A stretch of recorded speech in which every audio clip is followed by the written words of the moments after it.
So when you use TryHackMe, as you probably figured out, they have what's called an attack box built in. Yeah. It's in the browser. Yeah. And that's okay to start with, you know, to get you going, but sooner than later you're going to want to install it, and it sounds like you already have. Now, you can install the VM. You can install the VM on Windows or Linux or Mac. You can install it via VirtualBox, something called KVM, or you can also install it via VMware. Your choice. VMware is free these days. It's kind of a pain to get your hands on because Broadcom bought VMware for like a gazillion dollars and they want their money back. So like they are doing all this weird licensing stuff. And if you follow IT circles at all, there's all this angst within corporations to get off of VMware because the prices are just going through the roof. And anyway, my point was that they did, however, make the VMware workstation free for personal use, which that's what you're doing. So you got to go, you just Google download VMware free. It'll take you to Broadcom's site, and then you're gonna have to navigate the site and fill out all these forms and crap. It's just, So I just wish they had a download button. But anyway, once you get that up and running, then what I recommend you do is you visit the TryHackMe page, and let me just log in and show you how to. And I'm just saying this. You might know some of this, but I'm saying this for the benefit of others, especially who watch the recording. So when you go to TryHackMe, it's been a bit since I've done this piece, but I'll figure it out. Okay, give me a second. Okay, yeah.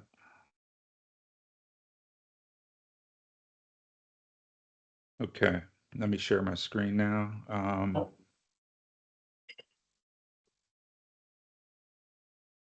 Okay, and you just let me check with you guys. You can see this like full screen, right? Okay, all right. All right, so when you go to TryHackMe, what you'll find is when you're logged in, you can go up to this thing here and you can click up to your icon where your profile is at. And you can go down to access. And what they would do is they would give you the instructions and even a video on how to connect with your VMware or excuse me, your VirtualBox. So yeah, you're going to want to like watch that stuff. There's even some FAQs here. It's pretty good setup.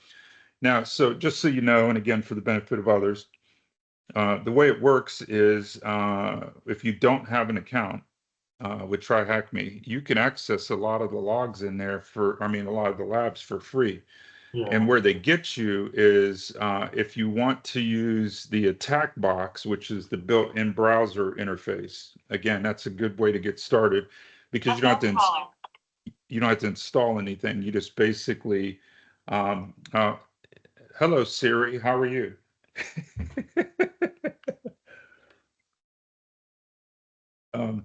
There's this funny thing out there where radio station did once they did this promotion and they just made they said hello Siri, go on Amazon and order this and that, and all these people that were listening to the radio station, their Siri turned on and ordered something.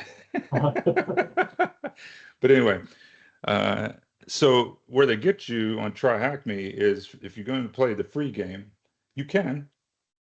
But what they do is they limit you on that browser attack box to 1 hour per day, which is kind of annoying. I've subscribed, so it's for a year, $100 or something. Yeah, I know. I figure I really like it. Like I find the only thing I find is some of the labs, some of the questions are you got to dig around a bit, and it can be. They vary, like some, I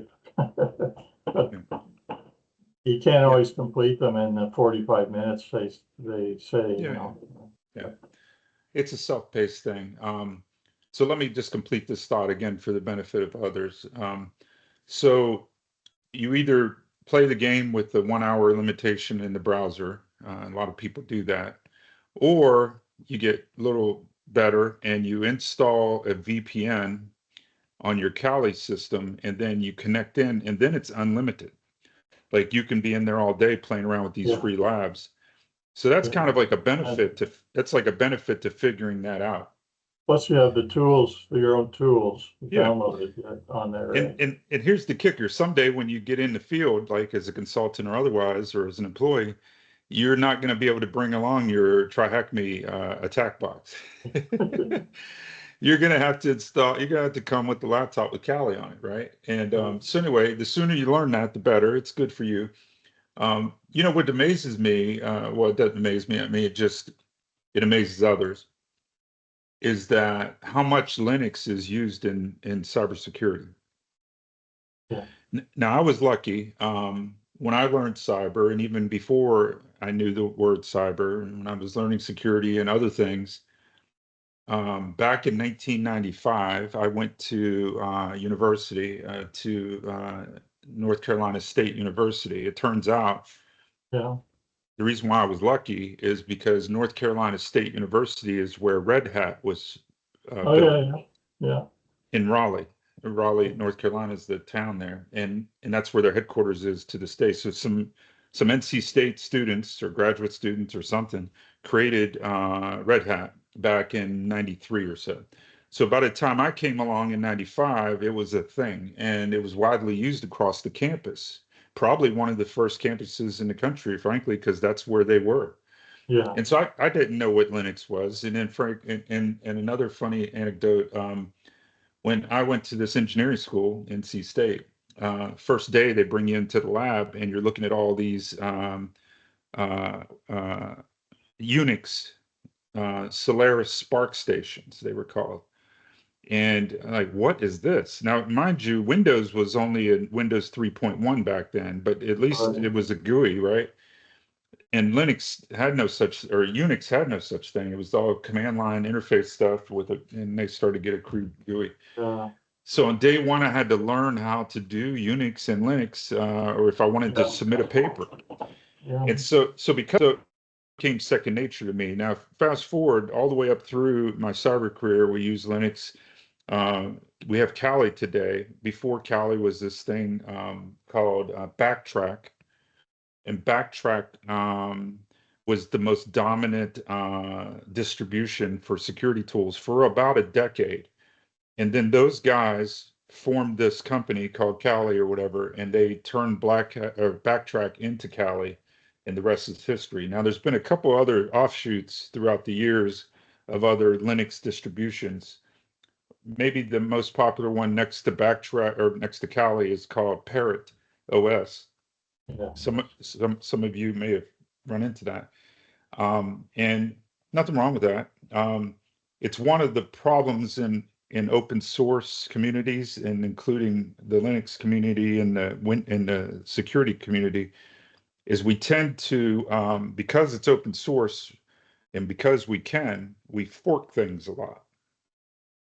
And so what happens is we end up splitting our talent over time. So you have people who swear by Debian or swear by Ubuntu and they won't get off of it.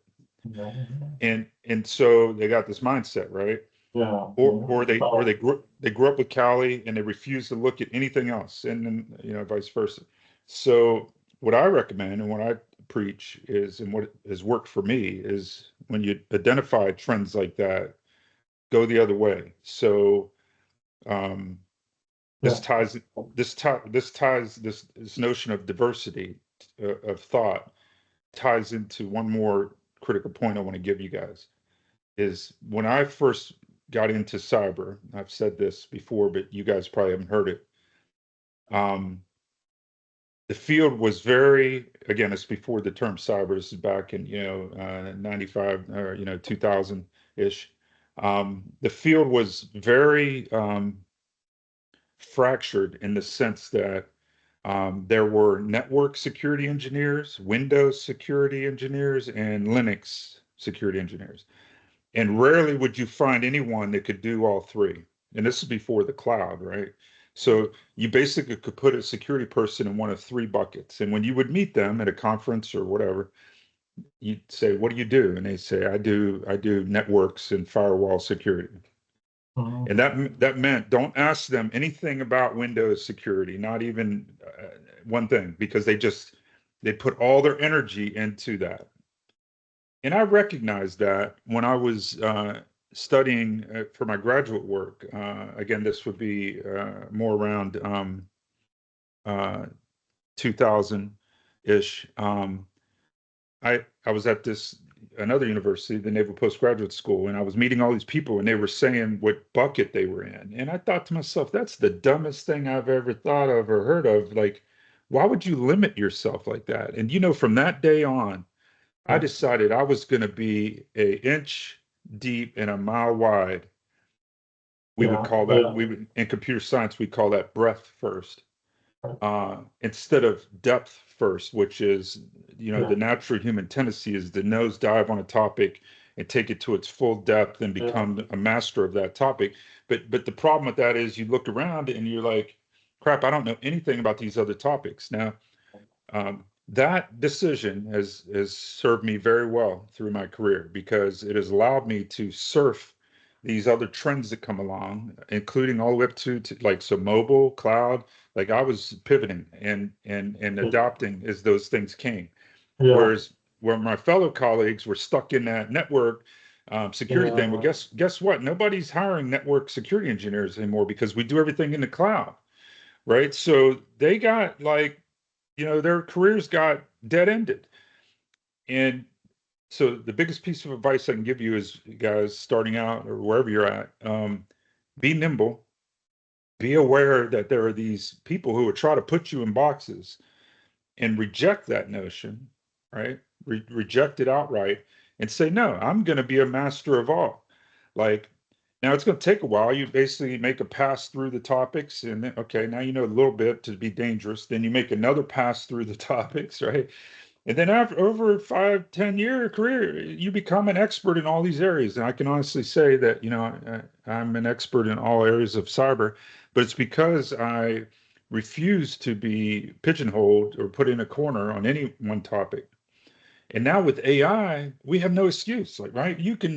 AI is a master of every topic, right? So if you leverage AI, you can break out of whatever corner you're in. Some of you are pivoting into cyber because you know what I say is true, right? You know that these other career paths have dead ended, and one cool thing about cyber is that it'll never end, because as long as humans are making computers and humans are making AI algorithms, they will be flawed and we will always need other humans to come around and clean that mess up. And the other Always need thing, protection. yeah, the other thing about cyber is that all the other fields need it. So AI comes along, right? Well, wasn't long before people started figuring out that like AI needs cyber too. Like we got to protect the models, we got to protect the training of the models, the integrity of the input, parameters and the prompts and all that. Okay, well, wasn't long ago we went to the cloud. Well, cloud needs cyber. Before that, we went to mobile. Mobile needs cyber. So as these new trends come along, cyber just goes right along with them. And so it's a really brilliant career path from that perspective. Like you will always find work in cyber. Now it's getting more competitive and harder to join because of these automations and stuff. But therein lies the opportunity through AI, right? And so, enough of that. But I just wanted to kind of impress upon you guys, do not pigeonhole yourself. Do not say, hey, I'm going to become the best threat analyst or, Dennis, the best fraud detection expert there ever was, and ignore these other things. You may be disappointed when that area gets disrupted by AI or whatever. Then what? So, all right. Good So what else you advice. guys been working on? So that was all from Pete saying that he installed Kali recently, and so that opened up that Pandora's box. So hopefully that helped, Pete. And what else you Yeah, got? yeah, yes. Yeah, I worked on pre-Linux Unix back for many years as a DBA running Oracle and Sybase. So the architecture is not changed much. It's the core Yeah. architecture. Yeah. Yeah, except now they use Exadata and Exalogic, which is all in the cloud, Yeah. right? And now Now Oracle it's has their own cloud. Go figure. Everybody's got their own cloud now. So I do a lot of OCI work. It's called Oracle Cloud Infrastructure in my day job for the federal government, and we're racing all that stuff to Oracle Cloud as well because of its data, prowess in the field. Yeah, a lot of healthcare runs on. Some of you are interested in healthcare. A lot of that stuff's happening with Oracle. Oracle Health.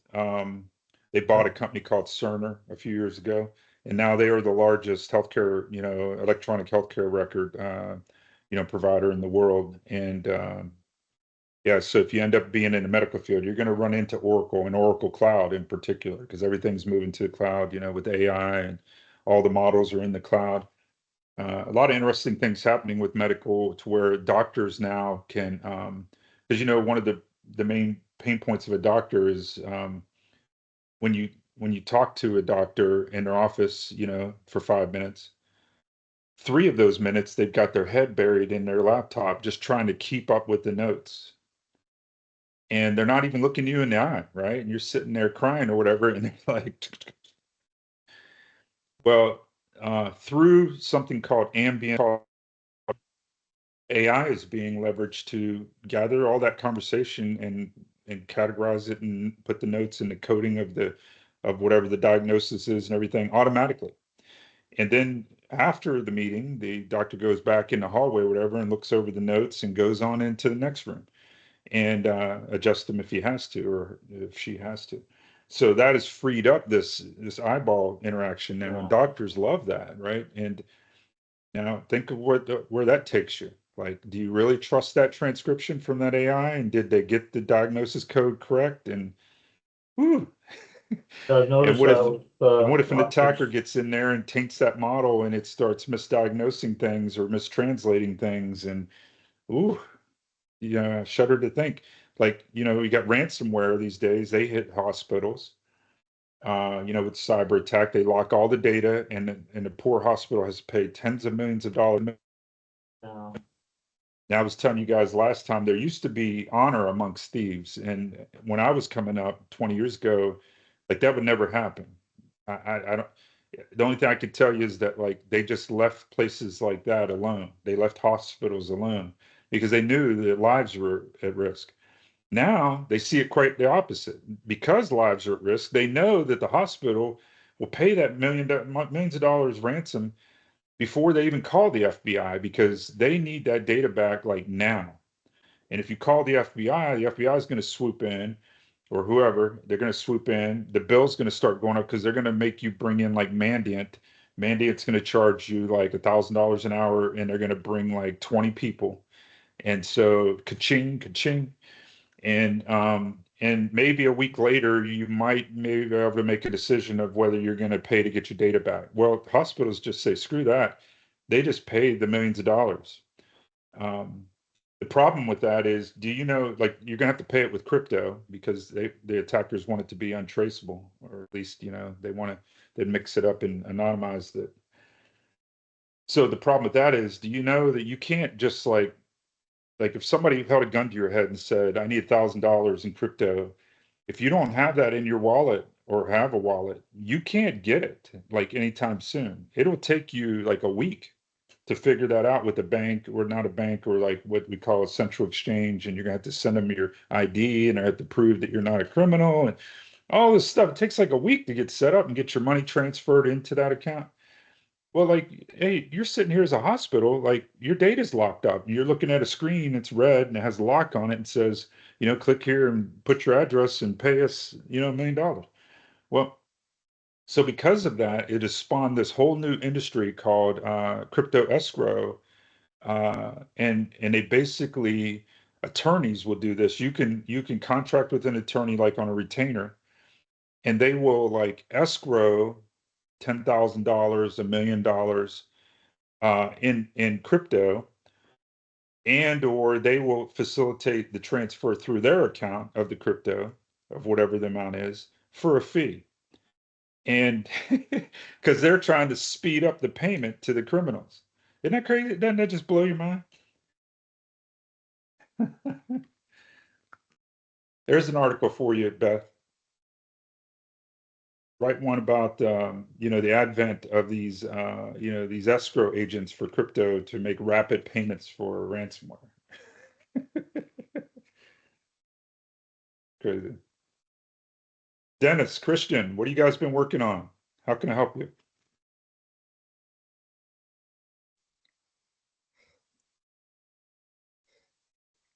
Hi, can you hear me? Hi, Yeah. Doctor. Oh, Yeah. Hey guys. Um, I've been, actually, I just, as you know, I just recently finished the 30 days AI challenge. Christian, yes. Yes. Yeah, Very good. You're the yeah, first one through, I that's think. Very well done. I think me and one other person, I've been at one other guy like that. Yeah. So, And I think Dennis is I right mean, behind you. He's working on it as well, as I believe. yeah. So it's been eye-opening, actually. It's been eye-opening, and I'm really glad I took that step. I'm really glad I took that step because it doesn't take a seer to know that the future is AI. You know, Yeah. I'm of the belief that it gets to the point AI takes over everything entirely. So Yeah. Yeah, so one can you either, might as well be on the side of helping people do that, right? Instead of yeah, taking yeah, over.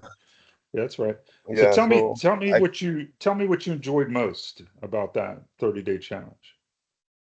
yeah, what I enjoyed most about it was particularly the fact that AI is incorporated in everything, but AI is not a perfect system, right? There you go. AI operates based on training data, That's right? right. They That's can right. learn, but their effectiveness does not entirely remove the human touch. That human touch is still an essential component of AI. Yeah. So there's an opportunity to collaborate with AI and optimize it Yes. rather than just see AI as something that is essentially going to take over everything. Yeah. Amen. Now, Christian, You understand? if you don't mind me asking, what part of the world are you in? I'm in Nigeria right now. Wow, amazing. So listen to I'm this, guys. So here's somebody from Nigeria, right, who's grabbing a hold of this tail of this AI lion, and he's going to do something with it. That's that's inspiring to me, Christian. And you know, the fact that AI can level the playing field like that, you know, that there's no difference, between you or me or anyone, in terms of from a technology point of view, it's just a matter of desire, right? You put the work Yeah, in, no one will care where you're from, right? So you get these high paying skills, you start to become a consultant or whatever online. No one, you never have to tell anybody you're in Nigeria. No one will care because it's yeah, going to be, it's an information economy, right? And you have the information.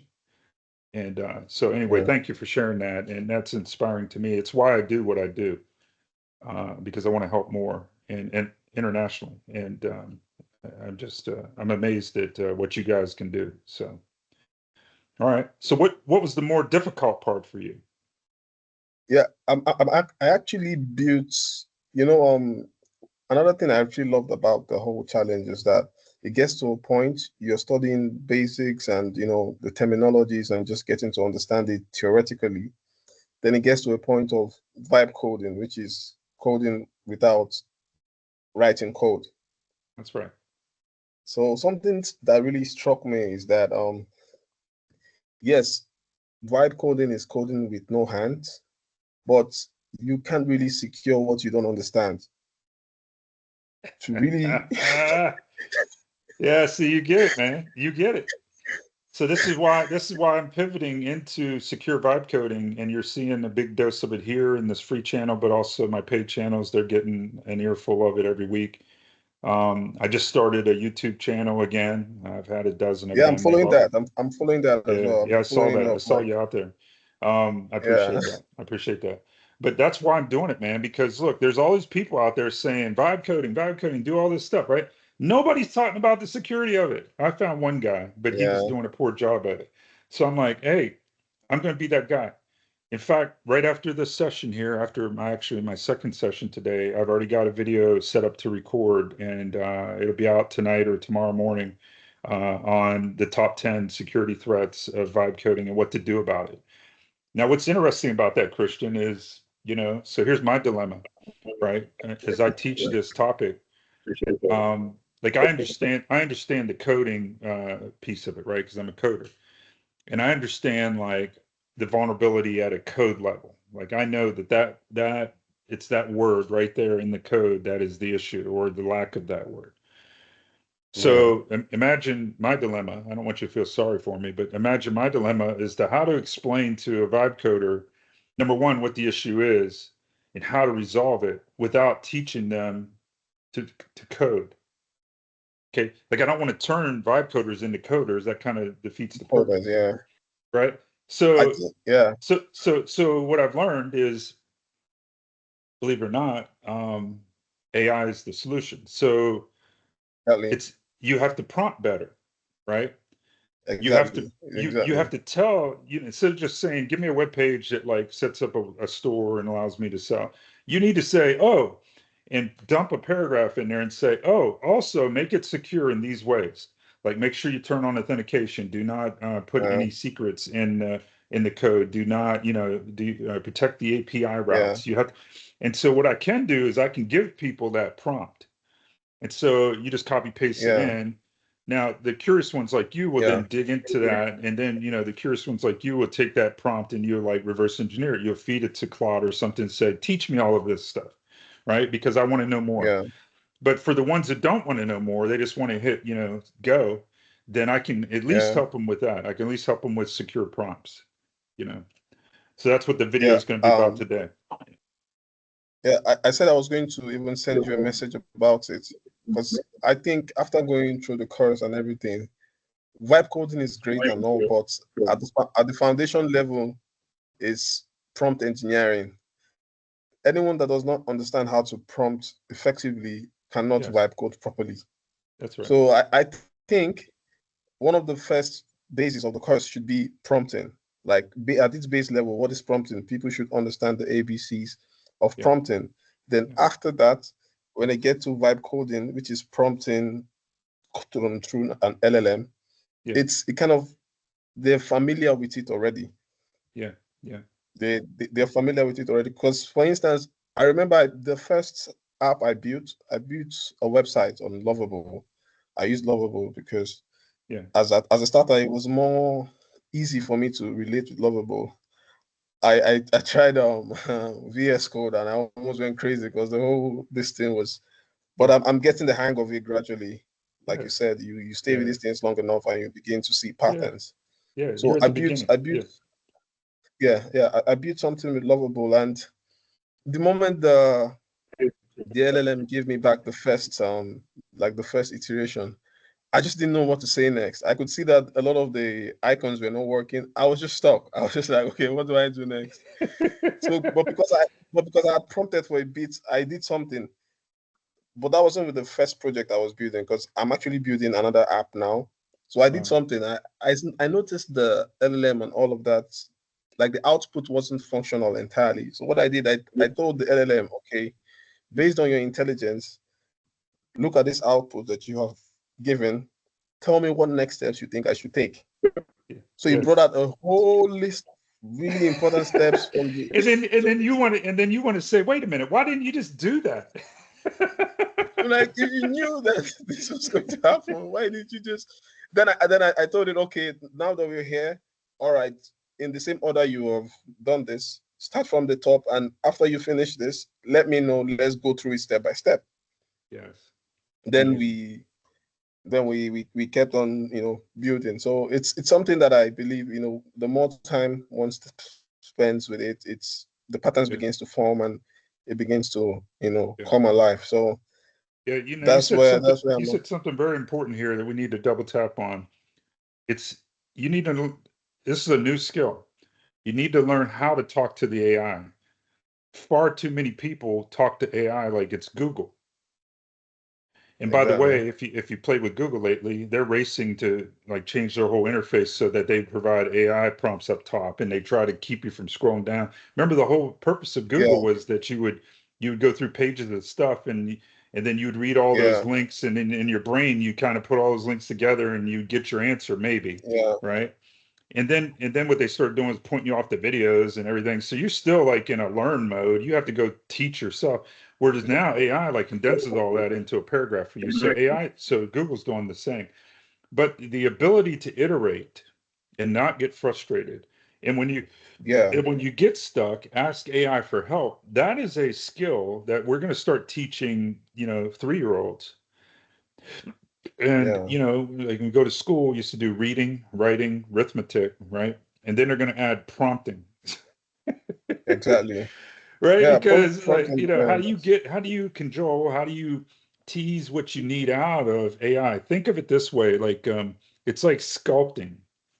I've never sculpted, but as I understand, when a sculptor like Michelangelo would look at a block of marble, right? They would have in their mind's eye like the image, and they would Yeah. start removing the chips of the block of marble to reveal the precious Yeah. image that's within.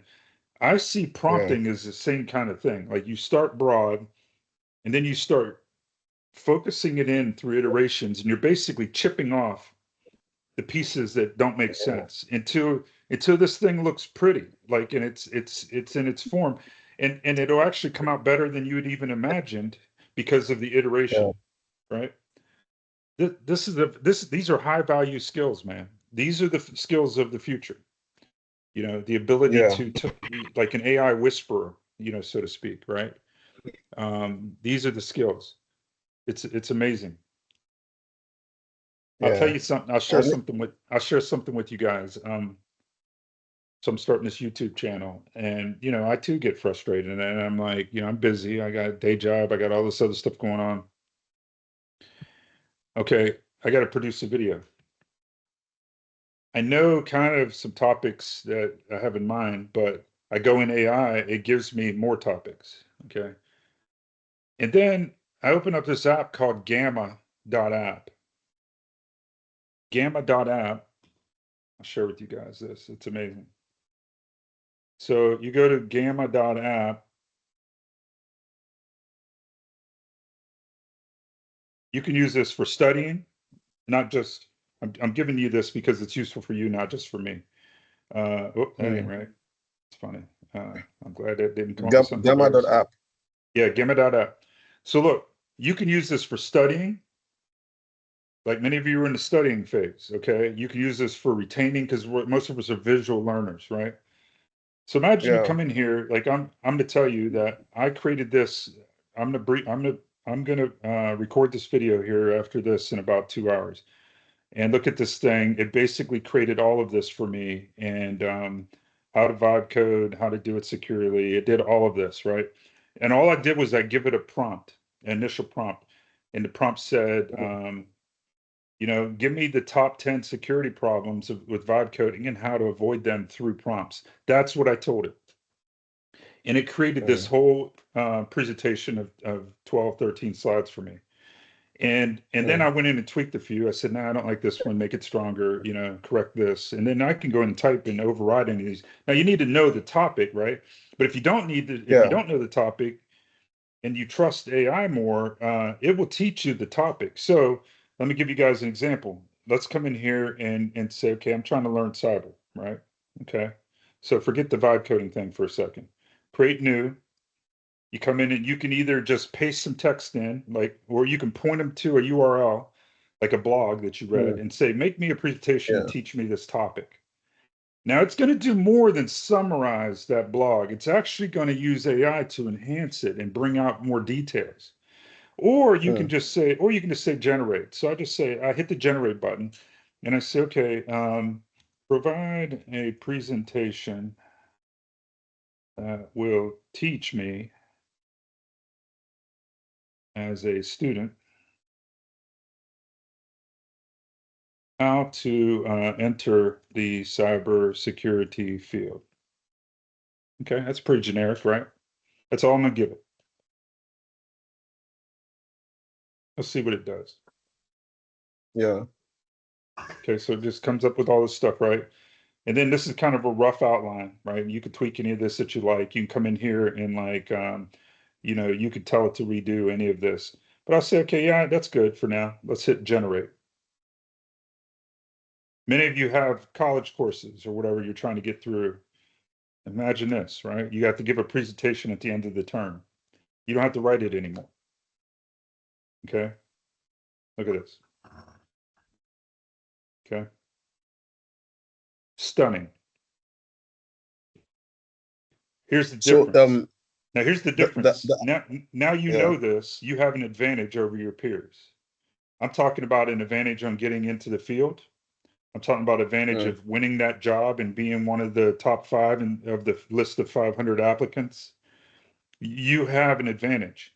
What if you were going for a company? What if you were going to apply for a job at Disney or whatever?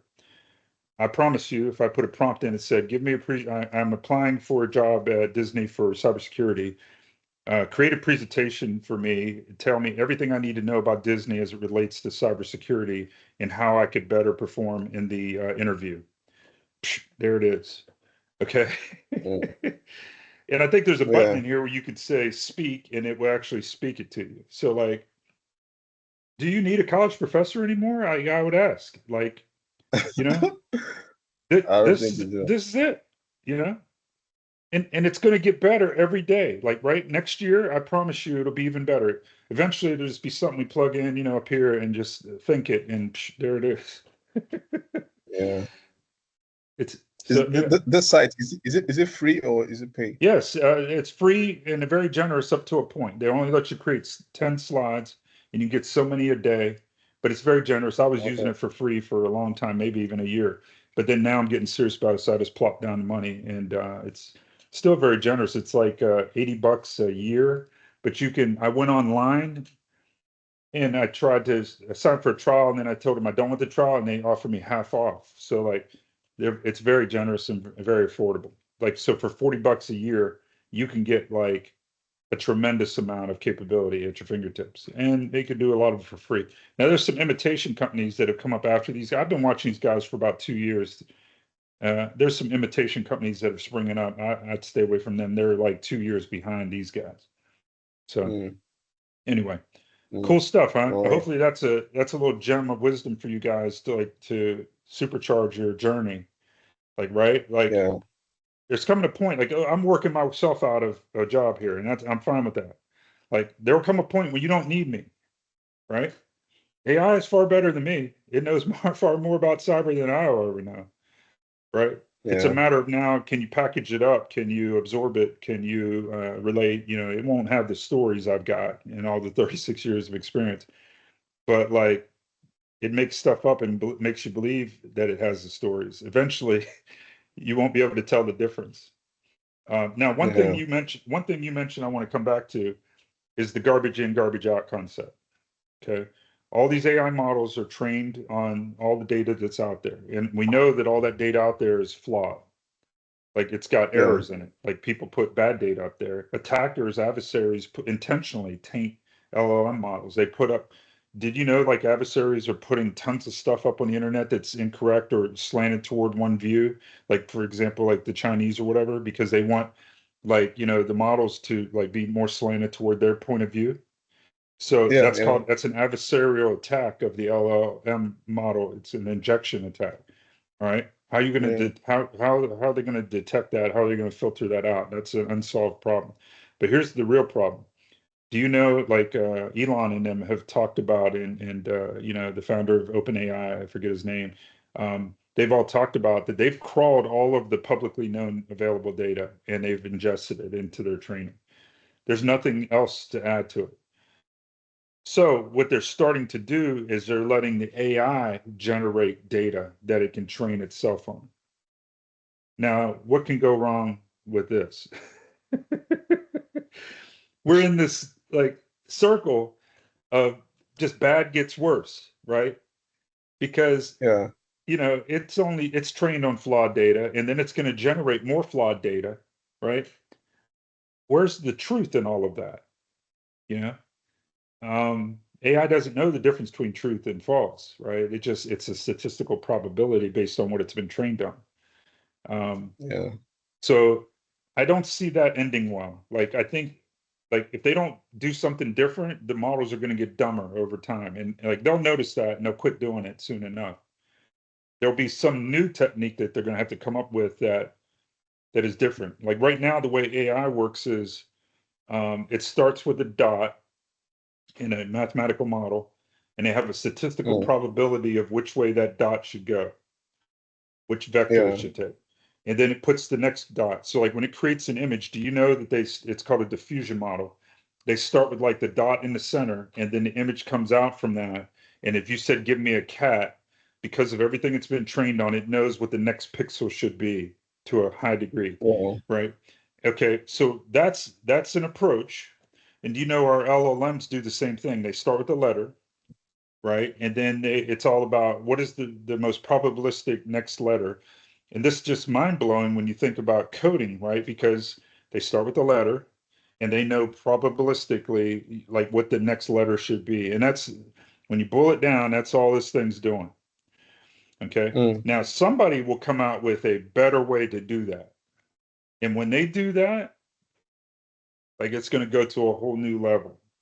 But right now they're kind of limited in how far that model can take them because they can run it faster, they can train it on more, but now they've trained it on everything kind of on a dead end there. So now they're adding more compute and it's running faster. And then they use feedback loops and they check their answer and refine it before they give it to you. That's called a thinking model, right? So, Mm. all right, got all that, but that's going to come to like it's coming to it's getting harder to advance on that line. So somebody's going to have to come up with a new line, and then it's like, holy cow, yeah, we never even knew we could do it that way, and then it's all going to just explode at that point. Mm. Amazing though, huh? Amazing. Okay, guys, what else? What else can I help you with as you're studying this and approaching this topic of AI and cyber?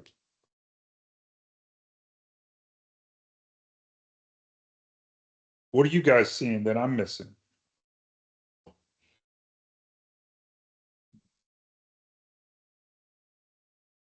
Definitely some big ethical questions.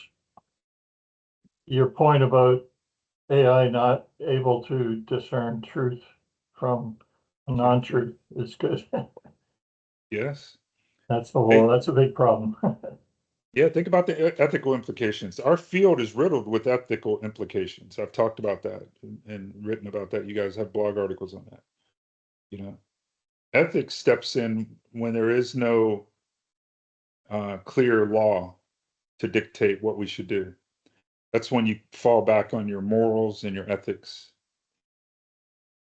And what's strange about that is, like, depending on what part of the world you're in, you have a different set of morals and ethics than we may have, like here in the West. It's just, I'm not knocking it. I'm just saying some places of the world, I'll pick on the Chinese, for example, they're our number one adversary in cyber. They see things differently from a morals and an ethical perspective. For example, if you were to capture a Chinese hacker and put a gun to their head and say, why did you do it? They would say, well, you left the door open. You invited me in, right? That'd be like, I don't know about where you live, but like where we're at, like we lock the doors at night, right?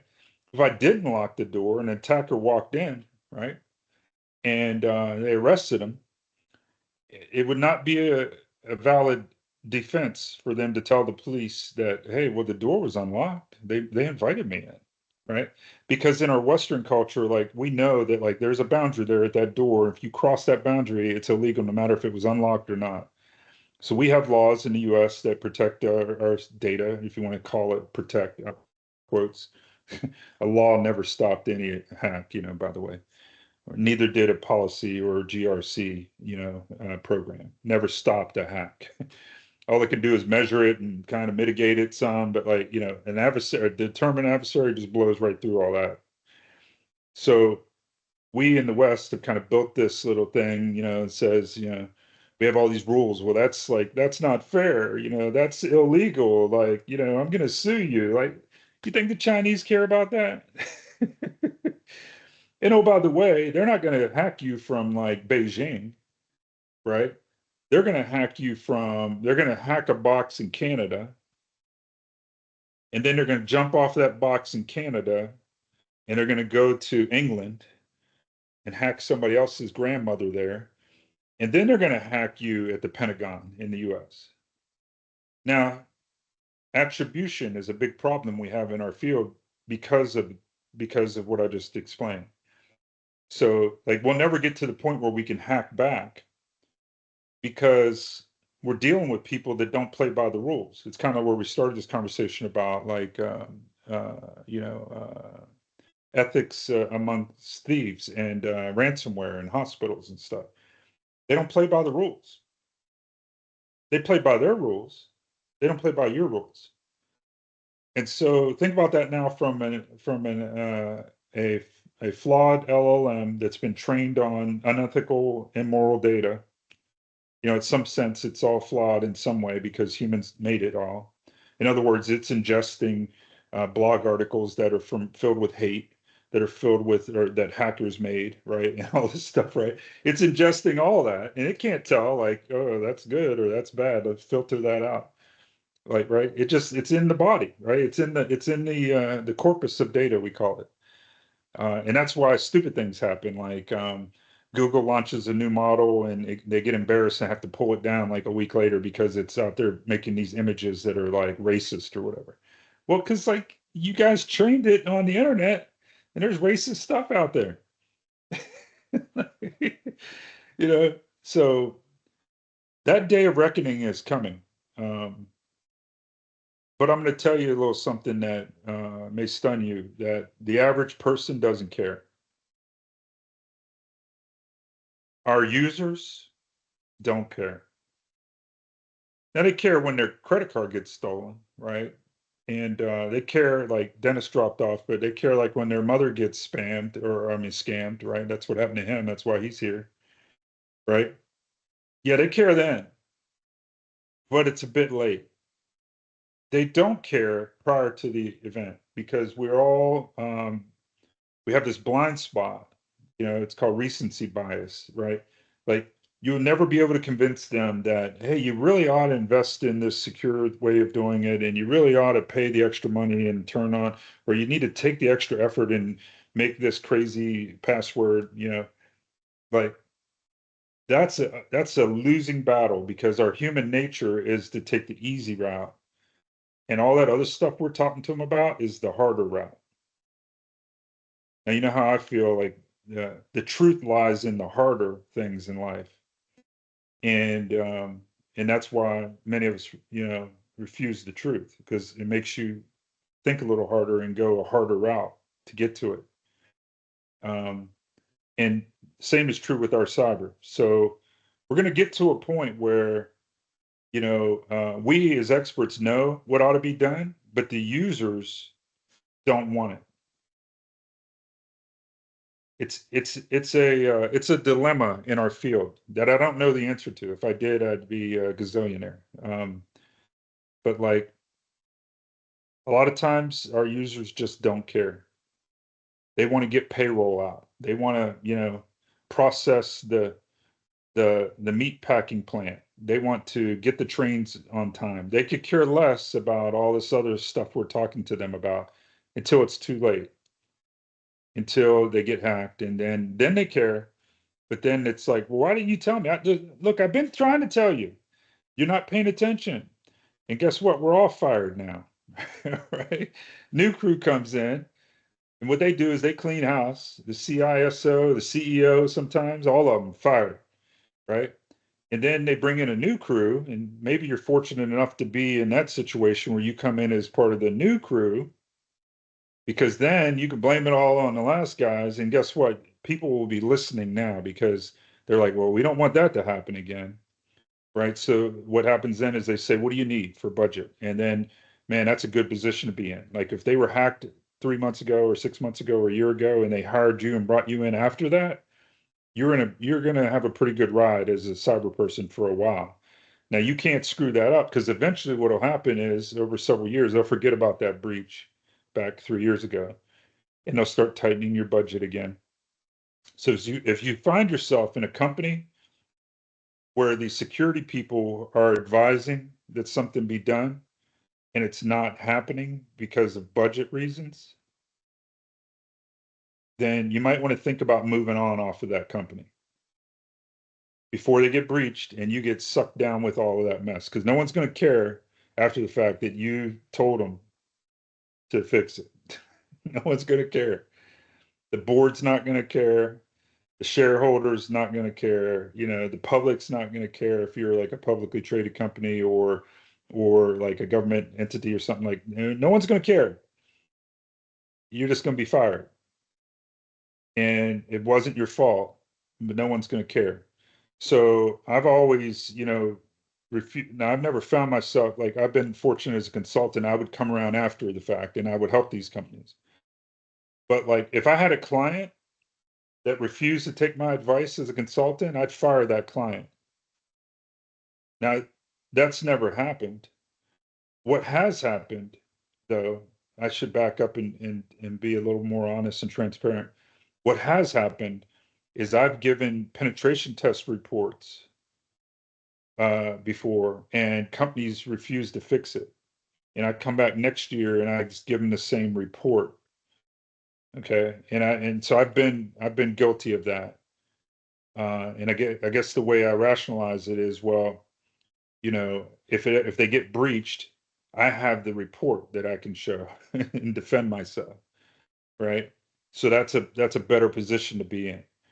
But a lot of people like in the security space they run into that wall, like, hey, you know what should be done, and ethically we should do this for the good of the company. But you know what? The CIO says, you know, yeah, I hear you, man, but like we just don't have the budget right now. I'm sorry. Yeah. Okay. So where you need cyber insurance, right? To Yeah. professional Yeah. insurance. Yeah. And that's when you say, okay, hey, look, you start documenting the situation. Yeah. You start sending them emails saying, hey, remember that discussion we had last week? I did some more research on it. And I really think like, you know, it might not cost as much as we think. Like, here's a proposal. What do you think about it? And get them to like respond via email and say, hey, I told you, like, we can't afford that. Oh, okay. All right. I'm sorry. Or you All could right. say, you know, my service to you is conditional on implementing what I advise and right. What the recommendations need to be Yeah. documented. Yeah. And with Yeah. conditions. Now, see, as a consultant, like I said, you're in a slightly different position. You're not an employee, right? An employee, you know, is in the firm. They have responsibility to fix it. You, as a consultant, don't have the responsibility to make them fix it. You can't make them fix it. You can choose to fire those clients if you wish and move on to find others who do. I found it much more enjoyable to work for people who care more about the hacker than the auditor, right? And I've talked about that. A lot of CISOs and stuff, they only care about the audit that's coming up, like their internal audit that's coming up in 3 months or whatever. And all that other stuff is noise to them. And then those are the guys and gals who get fired, right, after the breach. And it happens all the time, man. It happens all the time. I can't say the company name, but I'm dealing with the company now, a large company that I'm starting to ask, like, well, they had a security incident, you know, a while back, and I'm in meetings. I'm like, where's this guy? Like, they're like, oh, didn't you hear? Like, yeah, he was let go. Like, yeah, man. Like, there are high stakes consequences, especially for leaders in these companies, and they figure it out the hard way. Um, you know, a lot of people won't tell you that though. You get into the field and you just like you go along with the crowd. Next thing you know, you find out you all get laid off. You all get fired. Yeah, you know, all right, start over. Yeah. It's not the end of your life, you know. Yeah. You'll find more work. All right, cool. Thanks very What else? much. I gotta drop off now, so thank you. Yeah. Dr. Hey, Pete. All right. Yeah. Thanks for coming, man. Okay.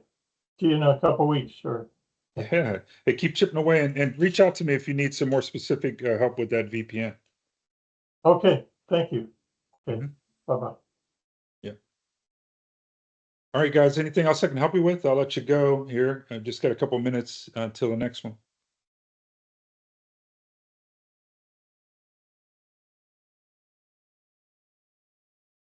Hey, Christian, I saw you started your own blog, man. Good on you.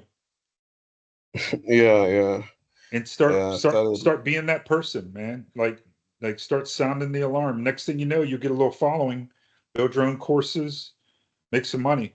And it won't be long before somebody taps you on the shoulder and says, "Hey, I'm working on this project. Can you help?" And you're like, let me check my calendar. Yeah, I think I can fit you in. Yeah. Right? Yeah, sure. And That's the then plan. and then they say, where are you located? I'd like to fly you in. Say, no, I do all my work remote. No, I'm not, I do everything remote. Yeah. And just go from there, man. Yeah, that's the plan. That's the plan. Yeah, good for you. All right. What else going on, guys? Anything? All right. All right, I'll let you go. Beth, you've been quiet. Still awake?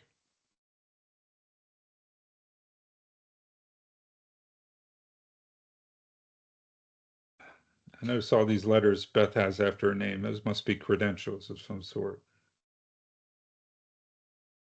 You mean Elizabeth? Yeah, you're muted, Beth. All right. Well, hey, guys, I'll let you go. I will catch you with All the right. next one. All right. All right. Have a See great you, man. one. Yeah, you too.